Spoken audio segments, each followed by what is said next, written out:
ang GPNP po natin ay pag-aaralan po ito. May mga legal officers po ng GPNP at malinaw naman po na may basehan po itong recommendation po ng FEO. Pinag-aaralan na ng legal team ni Philippine National Police Chief, Police General Romel Francisco Marbil, ang rekomendasyon ng Firearms and Explosives Office na i-revoke o kanselahin ang License to Own and Possess Firearms o LTOP at mga firearms registration ni Kingdom of Jesus Christ leader Apollo Kibuloy. Ayon kay PNP Public Information Office Chief Police Colonel Jean Fajardo, nakakita ng basehan ng FEO para patanggalan ng lisensya ang religious leader.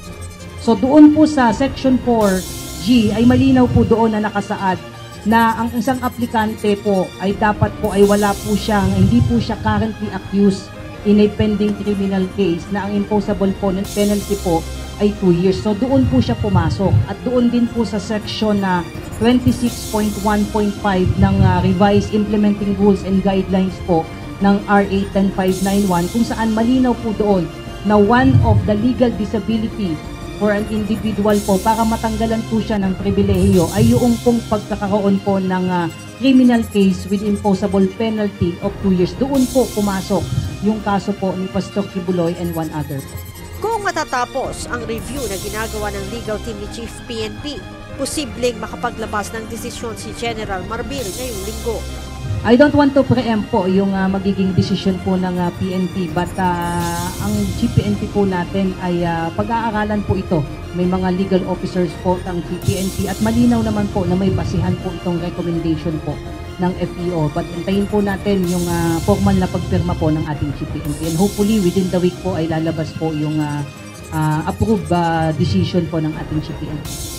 Sakaling aprobahan ni General Marbil ang rekomendasyon ng FEO, magiging loose firearms na ang mga baril na hawak ni Kibuloy at mayroon na lamang siya, ang kanyang kaanak o ang kanyang abogado ng 6 na buwan para isurrender sa PNP ang naturang mga armas.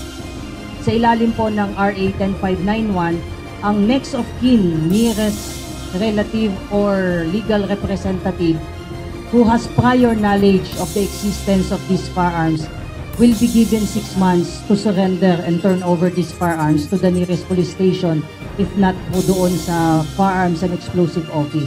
Base sa tala ng FEO, si Kibuloy ay may 19 na baril. 18 dito ay pawang mga short firearms at isa ang long firearm.